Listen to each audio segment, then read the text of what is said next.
ચાલો સ્ટાર્ટ કરીએ લેસન 3।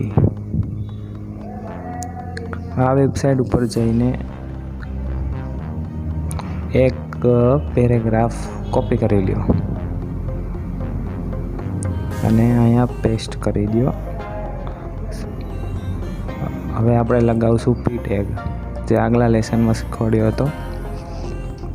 પી ટેગની અંદર લગાવશું આપણે બોલ્ડ ટેગ, જેને બી ટેગ કહેવામાં આવે છે, અને બી ટેગ પૂરો કરી દઈશું, જેનાથી બોલ્ડ ઇફેક્ટ જોવા મળશે। સ્ક્રીન ઉપર તમને દેખાતી હશે બોલ્ડ ઇફેક્ટ।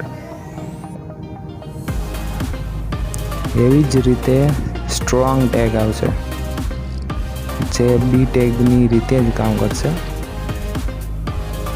સ્ટ્રોંગ ટેગ જે અક્ષરને બોલ્ડ કરી દે છે।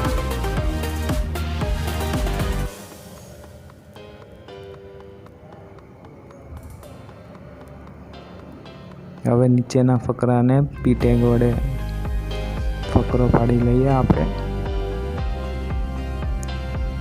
હવે લખીશું આપણે માર્ક ટેગ, જેનાથી હાઇલાઇટ કરવામાં આવે છે, જે અક્ષરોને હાઇલાઇટ કરવા માટે વપરાય છે।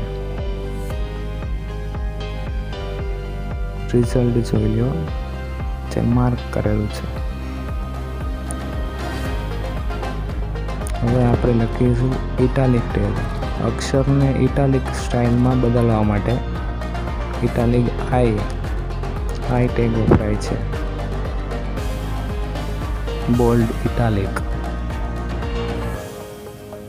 અને હવે આપણે શીખીશું એમ્પ્રેસાઇઝ ટેગ, જેને શોર્ટમાં EM ટેગ કહે છે।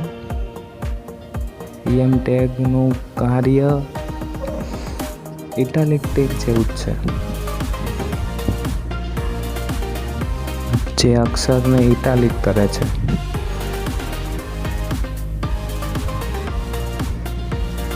હવે લગાવશું આપણે સ્મોલ ટેગ, જે અક્ષરોને નાના કરવા માટે વપરાય છે। તમે જોઈ શકો છો અક્ષર નાના થઈ ગયા છે। તેવી જ રીતે આવશે બિગ ટેગ, અક્ષરોને મોટા કરવા।